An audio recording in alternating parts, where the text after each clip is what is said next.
Alright, welcome back to another review. Today we're going to be looking at the Broadway Limited Pennsylvania Railroad M1b 482 number 6716.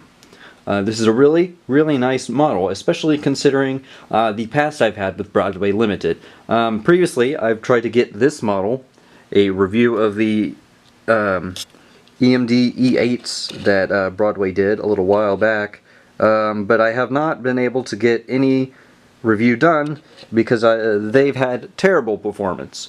That's easily the best way I can say it. It was downright terrible. I've tried 3 different models. The Amtrak one that you just saw is actually mine, and then there's a Santa Fe and a Union Pacific model that belong to the store here, and none of them have really behaved well enough or behaved long enough for me to get an actual review in. So I will likely finish the review at some point, but there's probably not going to be very much running, if any, because I've had so many issues trying to get any of them to run. I've tried 3 different models and they refuse to run. But today we're going to look at a very good Broadway Limited model, the Pennsy M1b. First I'm going to make a short little mention that this model belongs to the store here, belongs to A-Trains, so it's not my model. So you may see, in fact you will see, like one of the marker lights has been broken off during handling. This locomotive runs day in and day out on the store layout, so it has taken a bit of beating, but it's still a really nice model and has a lot of great sounds that I'll let you hear as we move along through the review. Alright, starting off on the top at the front, there is the headlight, and it's got number boards on either side. They're just painted on though, they're not lit. In front of that there's some sort of equipment. I can't tell if that's a dynamo or what. It kind of looks like a dynamo, but then again I'm not very familiar with these steam engines, let alone mini steam engines in general, so I'm not entirely sure what that is. Looks like a dynamo to me, but I'm probably wrong. Continuing down the front of the boiler, you have the actual front of the boiler. Of course it's cast in, it's not, this isn't HO or O scale with opening boiler fronts. That would be definitely really cool, and probably the first company I'd see doing that is Broadway. If you've seen some of their HO stuff, they're starting to get into the O scale style stuff with smoking whistles and whatnot. And of course on the front of the boiler you have the Keystone logo with the number 6716. The Keystone logo meant that it was used for, or at least intended to be used for, passenger service on the Pennsylvania Railroad, and engines that were intended to be used on freight service were given the less glamorous circular logo with the number. Down below the boiler front you have a walkway there. I believe there is no safety tread on there, but then again I've never seen one of these in real life, so I don't know. I might look up a picture and give you that information on the actual video. Down below that there's some sort of cylinder. Again, I'm not entirely sure what that was for. I've never seen something like that on any other locomotive as far as I know. But again, I'm not very familiar with these kinds of locomotives. I'm more familiar with the models. Continuing down onto the actual bottom of the front, you have the pilot there. It's sort of semi-streamlined, so there's not a whole lot to see there on the actual pilot itself. There's some small details, and then of course there's an actual scale coupler there. It's not actually going to couple to anything, at least nothing that I think would be worth trying to do. It's not really intended to be coupled to anything, it's sort of just to look really good. And I'm not entirely sure if there's a way to change out the coupler so you could double head this engine. As we continue on to the side, you can see some small rods going down between the pilot and the boiler. You can see the actual cylinders there on the side. They look pretty good. There's some rivet detail, and then there's a small wheel assembly there at the very top of the cylinders. Then continuing back into the drive gear, where the drive gear comes out of the cylinders. It looks really good. The nice thing about the drive gear on this is there's no plastic, at least except for the actual cylinders themselves. And I'm not entirely sure, that may be metal, I can't really tell. But all of the drive gear is metal, which is a nice plus compared to, say, Bachmann's steam engines that tend to have some plastic pieces on the drive gear. Underneath the cylinders you have the front pilot truck. There's not a whole lot to see there. It's very basically detailed, but then again I can't imagine there being a whole lot of detail to have there in the first place. Moving backwards, you can see the drive wheels there, all very well done. Nothing crazy, but they do the job. You can also see some of the brake detail there as well. And then behind the drivers, there's a little bit of cast-in detail on the actual frame of the locomotive behind the driver wheels. Onto the back, the trailing truck, you can see the single axle sitting back there. There's not a whole lot of detail there, and that piece there is actually a replacement. One time this got caught on a crossing and the actual trailing truck melted. So that's one of the downsides. This is also a plastic piece, I do believe. But then around that you do have a nice bit of plastic detailing that looks to be separately applied. I assume it is. Otherwise that's some really fancy casting they've got going on. And then you actually have the actual firebox sitting there above the trailing truck. The firebox looks really good. There's a lot of rivets in there, and it looks really nice, and especially with some of the plastic pipes going over it, it's very nicely detailed. Going all the way along the sides of the locomotive, there are walkways. There is no safety tread on the walkways, but again, I'm not very familiar with the M1s, or really steam engines in general. That's just not what I'm familiar with. I like steam, but I'm not a professional. I don't know everything. So that they may not have had any safety treading on the walkways. They may have, I don't know. But along the side of the boiler, there's a lot of cast-in details. It's nothing crazy. There's some cast-in wheels there at the very back, though. At least I think they're cast-in. They look cast-in, but then they kind of also look separately applied. They look really good wherever they are. Then continuing on up, we've got the handrail going all the way along. That's a really nice fine wire handrail. It's pretty sturdy, not likely to come off or anything. And then back around to the front, I just wanted to point out this engine is missing one of the front marker lights. You can see on the fireman's side of the locomotive, there's a small black plastic piece. That is one of the marker lights.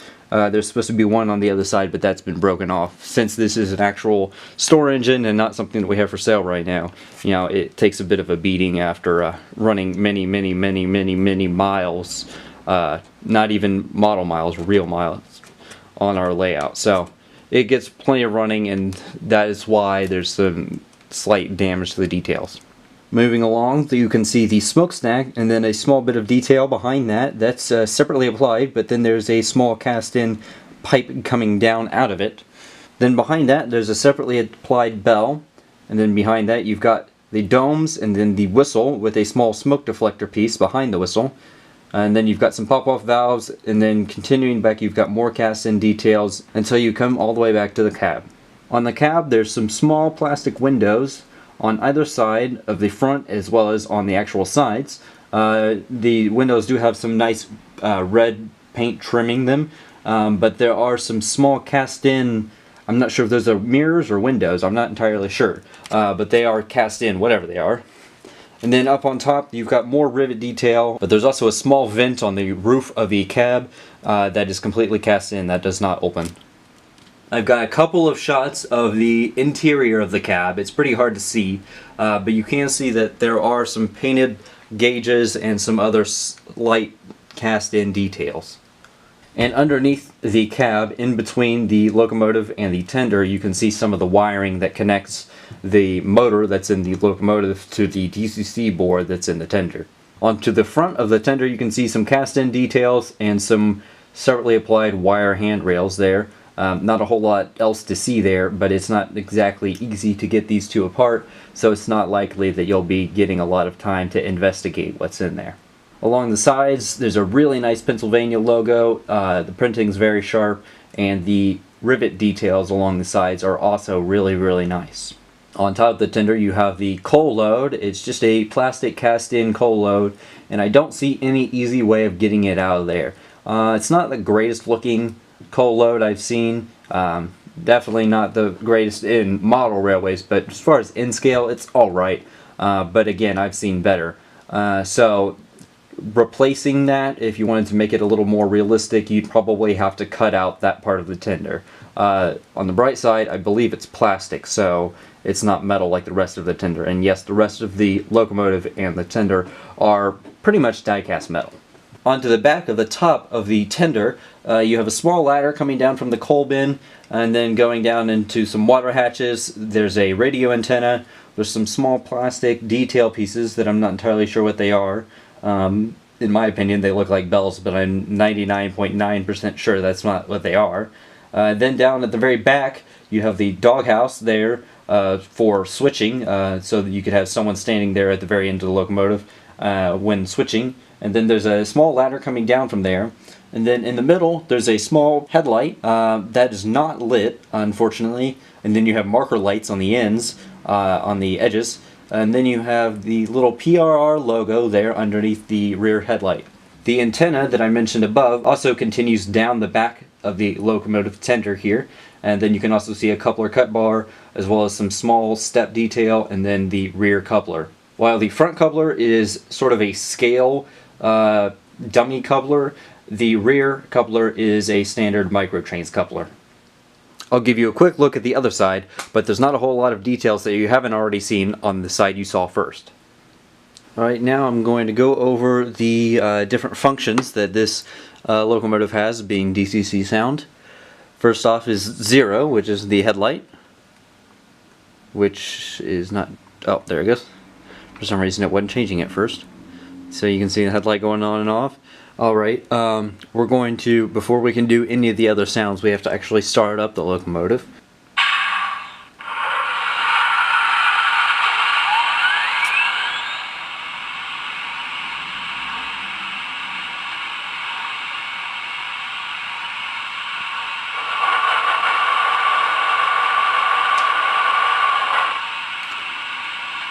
Alright, so we should be able to play function 1, which is the bell now.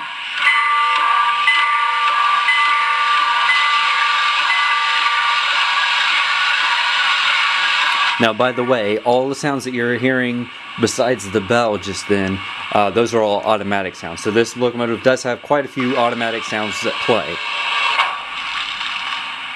Okay, here's the whistle.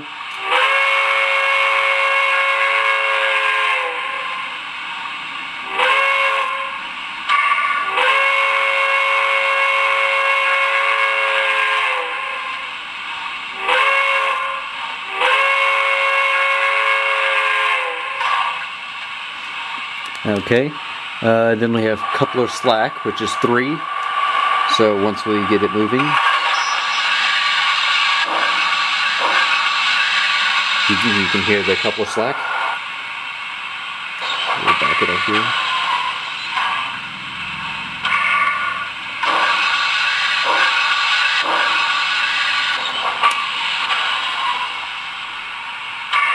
Alright, so that was number 3. Number 4 is the air pump.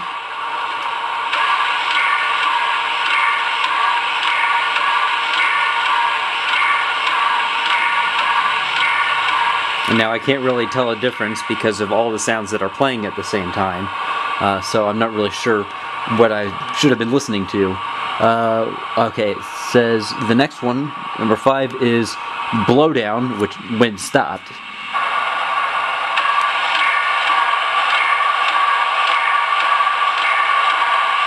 So that's the steam blowdown sound effect. But when moving, that would increase the chuff intensity, so make it sound like it's working harder. Number 6 would do the opposite, decrease the chuff sound when moving. But when stopped, 6 is the water fill.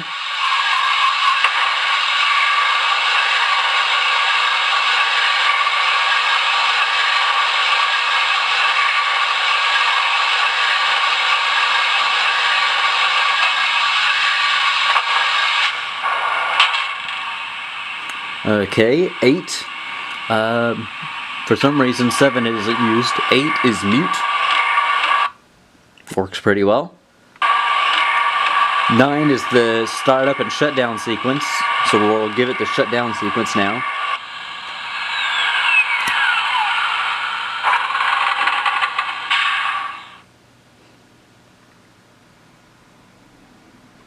And we'll start it back up.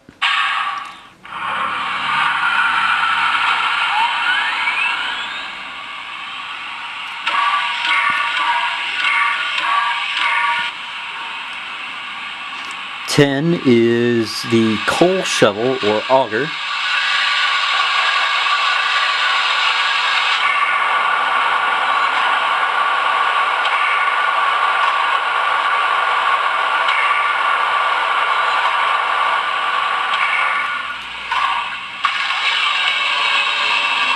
F11 is the water injectors.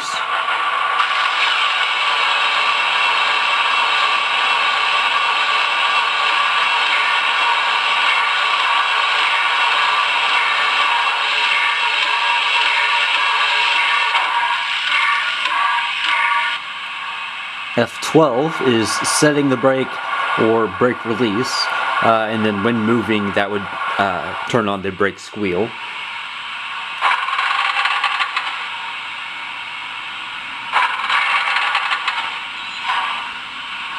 Okay, F13 is the grade crossing horn.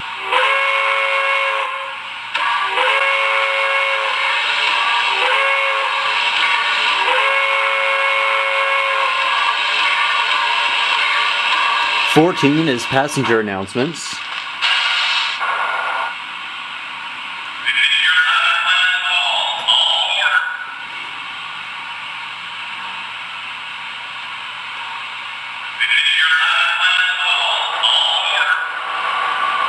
And then 15 is freight announcements. Okay, we're ready to pull. Okay, you can run on maximum authorized speed. Okay, thank you, sir. Here we go. 16 is maintenance sounds. Roger, she's not working. I want to tell mechanical now over. Roger that. 17 is radio sounds. Engine signal indication agreed.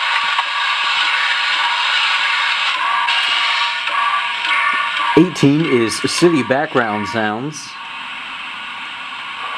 fingers at 34. They're a little too close. Someone over clear the crossing. 19 is farm background sounds. 700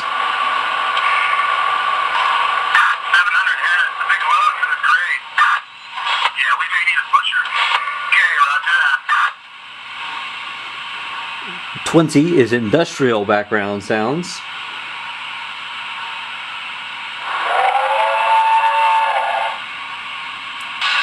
22 toggles to the second horn.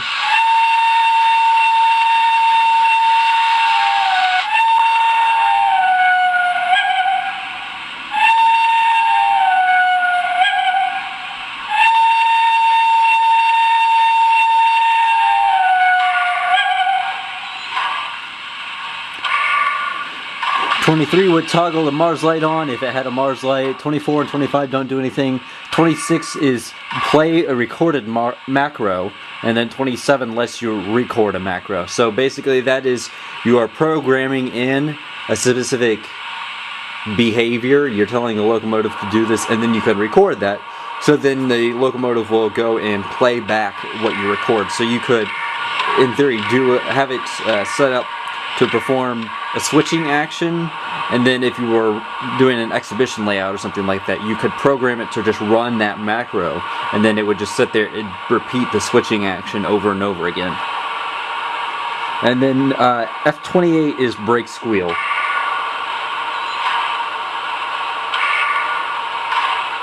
Alright, now that all those are out of the way, I'm going to change the horn back.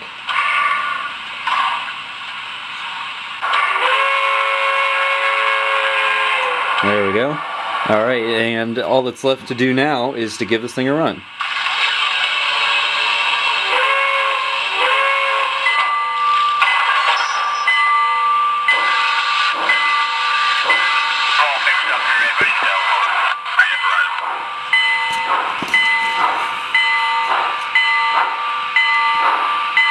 That's at 1 speed step, by the way.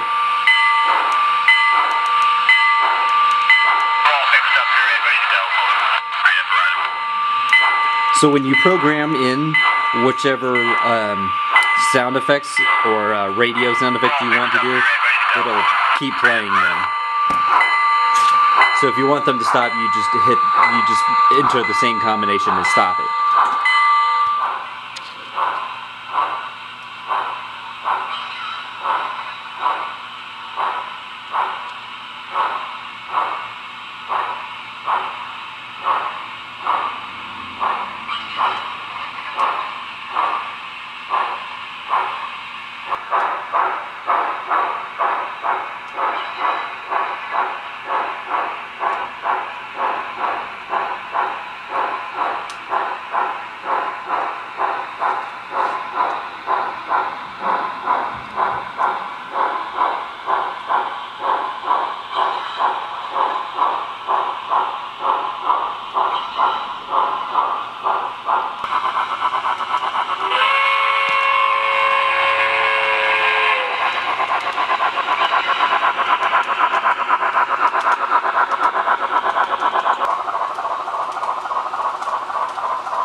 there you go. That's the Broadway Limited Pennsylvania Railroad M1b 482. This one's number 6716, and it's a pretty good model.